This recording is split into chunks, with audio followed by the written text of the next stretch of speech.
تو ایک حدیث سنا دیتا ہوں، ایک، صرف ایک، پورا دین اس کے اندر ہے، پوری زندگی اس کے اندر ہے، اور دنیا اور آخرت کی ہر شے، صرف ایک حدیث، 10 لاکھ حدیثیں، ایک حدیث سناؤں گا اللہ کے فضل و کرم سے، آپ خود سننے کے بعد کہو گے سچ کہہ رہا ہے، کہ ساری زندگی اس کے اندر سمٹ گئی۔ ویسے گھروں میں رہتا ہوں، یا وہ تو بولے دی جھگی میں رہتا ہوں، یا وہ ادھر تھر پار کر میں رہتا ہوں۔ اربع اذا کن فیک ما ضرک ما فاتک من الدنیا، 4 باتیں اگر تو مجھ سے لے لے، میرے نبی کہہ رہے، 4 باتیں اگر تو مجھ سے لے لے، پھر تو چین کی بنسری بجا اور میٹھی نیند سو جا، دنیا بھی تیری ہے، آخرت بھی تیری ہے۔ کیا خوبصورت بات فرمائی کہ 4 باتیں، 40 نہیں آکھیاں، 50 نہیں آکھیاں، 4 باتیں مجھ سے لے لو، میرے نبی فرما رہے، اور پھر جاؤ موج کرو، دنیا بھی تمہاری ہے، آخرت بھی تمہاری۔ کیا ہیں یا رسول اللہ؟ صدق و حدیث ہے، زندگی بھر سچ بولنا، جھوٹ نہ بولنا۔ 99% کیا 100% پاکستان تو فیل ہو گیا، پہلی بات میں فیل ہو گیا، جھوٹ ہی جھوٹ ہے، جھوٹ ہی جھوٹ ہے، جھوٹ ہی جھوٹ۔ میرے نبی نے کہا 4 باتیں چھوٹی چھوٹی، صدق و حدیث، سچ بولنا، جھوٹ نہ بولنا، حفظ و امانت، دیانت داری اور امانت داری سے کام کرنا، کبھی دھوکہ نہ دینا۔ انہی پہلے 2 چیزوں کی وضاحت کے لیے ایک حدیث اس کے ساتھ ایڈ کر دیں۔ میرے نبی نے فرمایا، میرے نبی سے پوچھا گیا مسلمان بزدل ہوتا ہے؟ آپ نے کہا ہاں۔ بخیل ہوتا ہے؟ کہا ہاں۔ جھوٹا ہوتا ہے؟ کہا جھوٹا نہیں ہوتا، جھوٹ نہیں بولتا۔ پھر آپ نے فرمایا ایک اور حدیث اور سنا، آپ نے فرمایا کہ میں اپنے امتی سے ہر گناہ کی توقع رکھتا ہوں، بطور بشر، بطور انسان میں اس سے ہر گناہ کی توقع رکھتا ہوں، لیکن اگر ذرا بھی مجھ سے اس کا تعلق ہے، 2 نہیں کرے گا،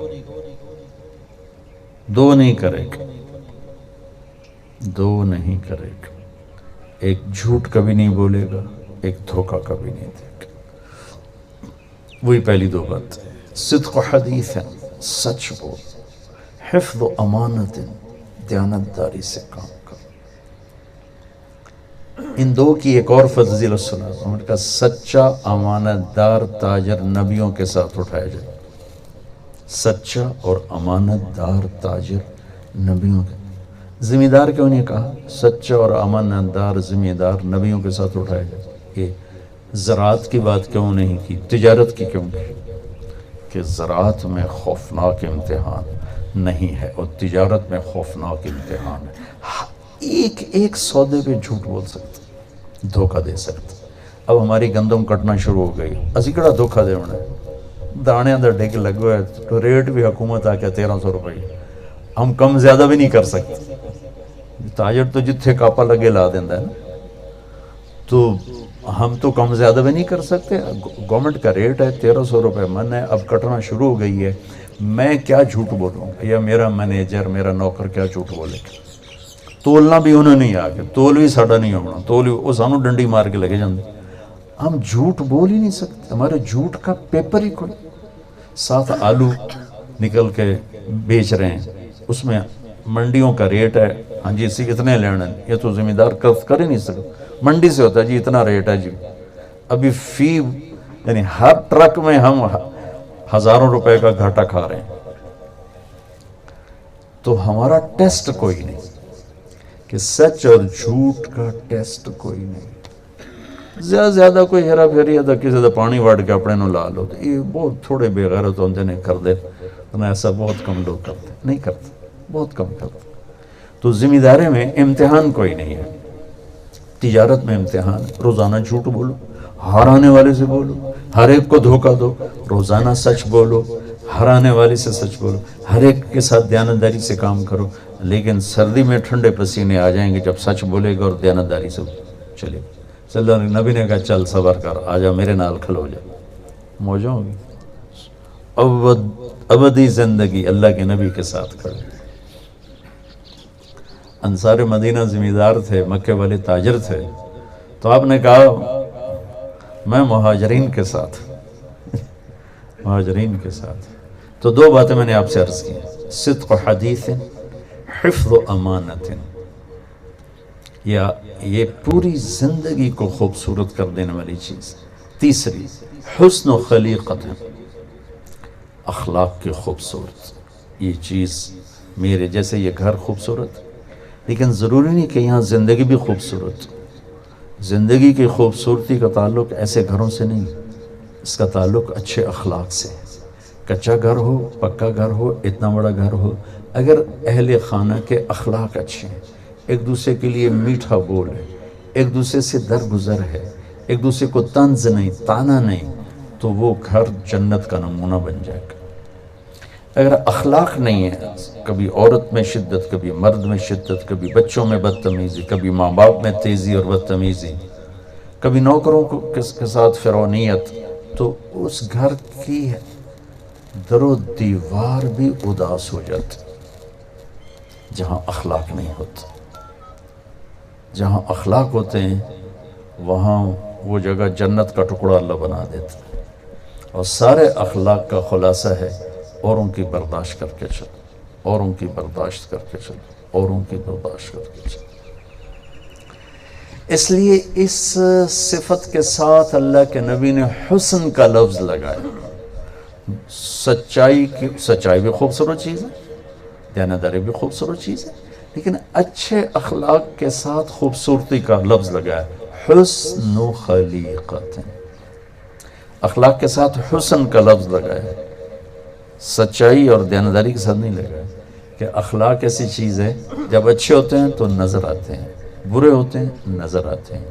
تو اخلاق کا اچھا ہونا ان زندگی کو خوبصورت بنا دیتا ہے. اور ہر انسان کی تمنا ہے کہ میری زندگی خوبصورت, میری زندگی اچھی ہو, میری زندگی خوبصورت. تیسری وہ سارے اخلاق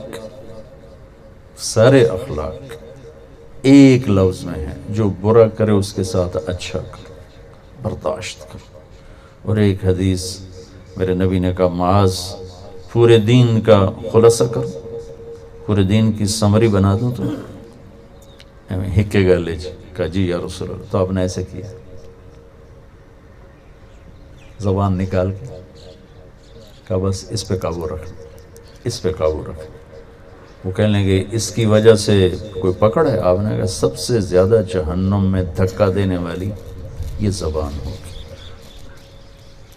تو بھائی اگر ہم اپنے گھروں میں خوبصورتی چاہتے ہیں, زندگی خوبصورت چاہتے ہیں, اپنے اخلاق اچھے کریں.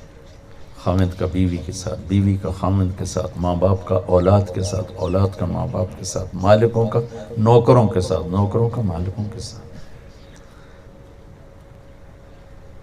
یعنی بہت سفر کیا ہے اس راستے میں.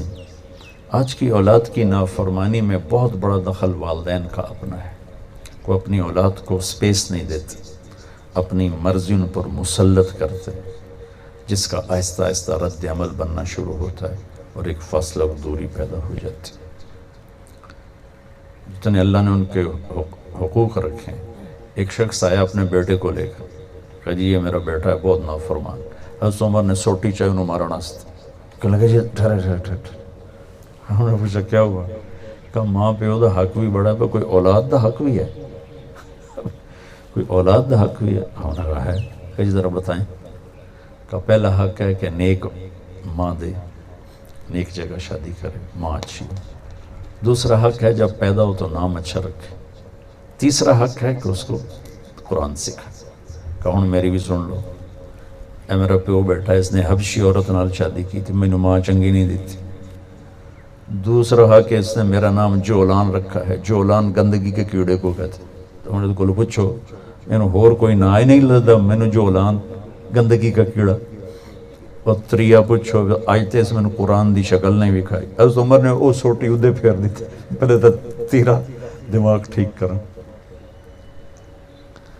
تو حسن خلیقت، اچھے اخلاق. چوتھی چیز کیا ہے؟ عفت فی طعمت، رزق حلال. رزق حلال چھوٹی سی حدیث اور پورا دین اس کے اندر ہے. فرائض کے بعد یہ 4 باتیں آپ لے لیں، میں لے لوں، یہ مستورات لے لیں، یہ سر لیں، زندگی صراط مستقیم پر آ جائے گی، خوبصورت ہو جائے گی. رزق حلال وہ عمل ہے.